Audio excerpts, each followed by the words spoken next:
Hey, les amis, salut, c'est Sébastien sur Actualia en YouTube et www.actualia.fr. Alors aujourd'hui sur la chaîne d'info multimédia Actualia Tech, on s'est posé une petite question.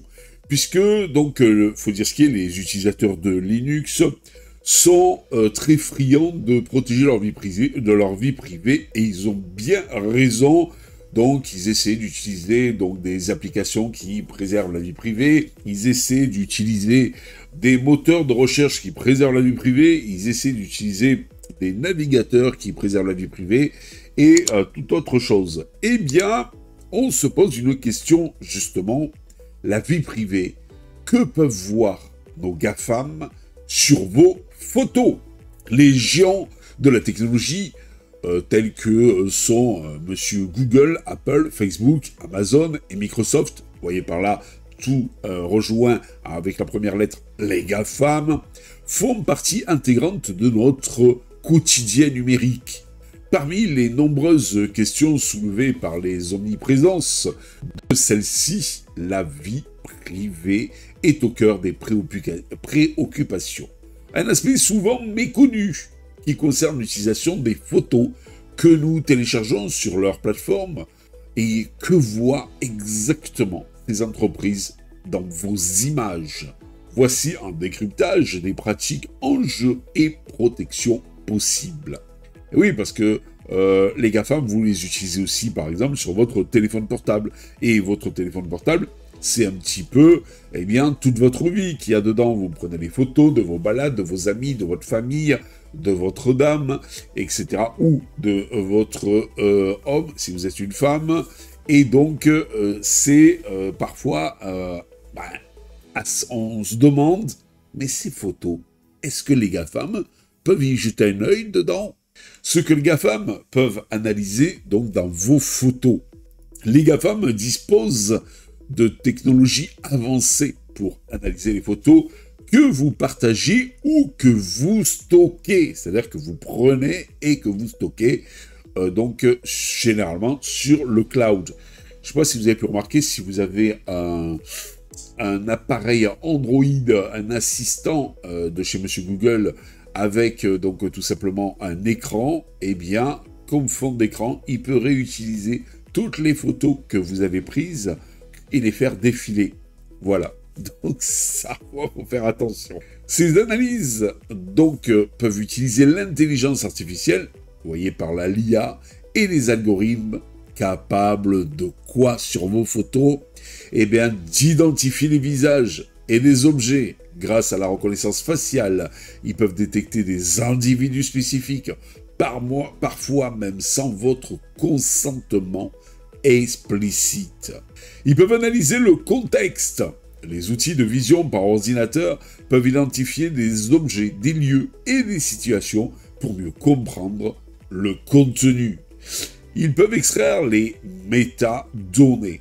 En fait, les photos contiennent souvent des informations invisibles, comme l'heure ou la date de prise de vue, les coordonnées GPS ou le type d'appareil utilisé.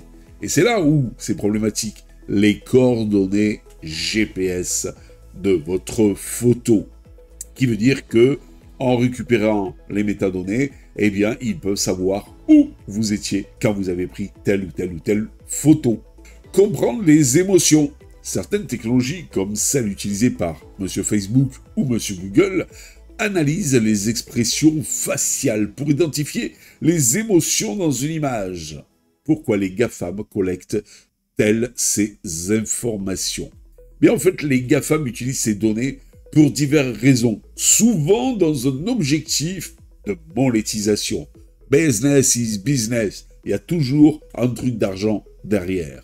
Pour de la publicité ciblée, par exemple. En comprenant vos préférences, les plateformes peuvent proposer des annonces publicitaires mieux adaptées, mieux ciblées. Une amélioration des services. Les données sont utilisées pour entraîner des algorithmes, perfectionner les outils de recherche ou proposer des fonctionnalités comme la création automatique d'albums ou les suggestions d'amis. Réseaux sociaux et partage. Facebook et Instagram, par exemple, analysent vos photos pour améliorer votre expérience sociale, comme le tag automatique de vos amis. Les risques associés à l'analyse de vos photos, justement. Si ces technologies peuvent être pratiques, elles comportent également des risques importants, écoutez bien, importants pour votre vie privée. Car une surveillance excessive, les photos combinées à d'autres données, comme les métadonnées et autres, permettent une surveillance de plus en plus précise. Les fuites de données, une mauvaise gestion des serveurs ou une cyberattaque peut exposer vos images et leurs informations associées et toute votre vie privée fout le camp. Utilisation non consentie. Certaines entreprises peuvent revendre ou utiliser vos données à des fins non précisées dans leurs conditions générales. Vous savez qu'il y a certaines plateformes qui disent expressément dans les toutes petites lignes que vos photos, à partir du moment où vous les mettez sur leur plateforme, ne vous appartiennent plus et que la plateforme peut les utiliser à des fins donc de business. Voilà, tout simplement. Mais quels outils de protection existent, Seb, pour justement se protéger de tout ça? Eh bien, pour protéger vos données et limiter ce que les GAFAM peuvent voir, quelques précautions sont essentielles. Alors, d'un côté, vous pouvez configurer vos paramètres de confidentialité, ajuster les autorisations des applications et des plateformes pour restreindre leur accès à vos photos. Supprimer les métadonnées. Avant de partager une photo, vous pouvez supprimer les informations comme les coordonnées GPS grâce à des outils spécialisés et il y en a aussi sur Linux. Optez pour des alternatives décentralisées. Utilisez des services comme Nextcloud ou Proton Drive qui respectent davantage votre vie privée. Chiffrez vos données. Des applications comme Trezorite ou Cryptomator permettent de crypter vos images avant de les stocker. Les obligations légales des GAFAM face à ces enjeux. Les régulations s'intensifient. Règlement général sur les protections des données, RGPD.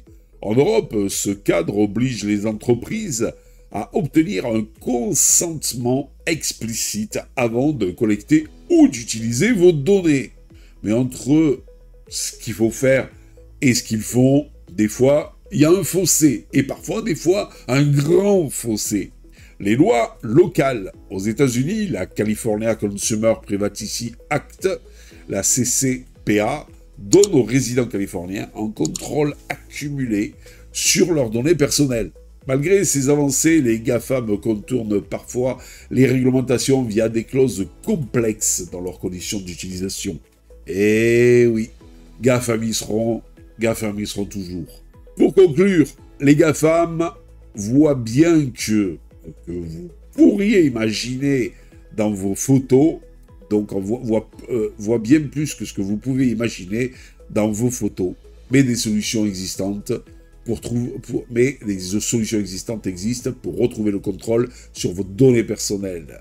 Informez-vous, ajustez vos paramètres de confidentialité, explorez des alternatives pour protéger vos souvenirs numériques, et n'oubliez pas les métadonnées. La protection de votre vie privée n'est pas seulement un droit, mais un choix actif à faire au quotidien.